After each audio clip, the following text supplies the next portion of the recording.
Want to unlock your Samsung Galaxy S25 Ultra faster? Try using your fingerprint. Here's how to turn on the Fingerprint Unlock option. To do so, go to Setting.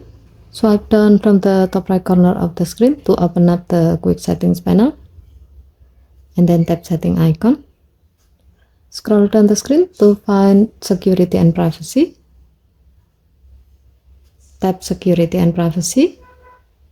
Tap Screen Lock and Biometric. Enter your current screen lock.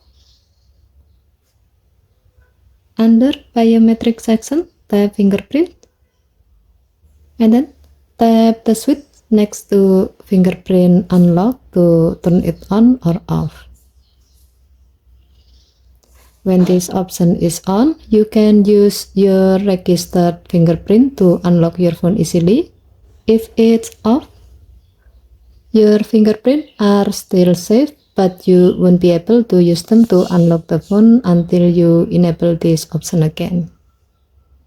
And that's it, a simple way to unlock your phone faster and more securely using just your finger. Okay, thank you for watching.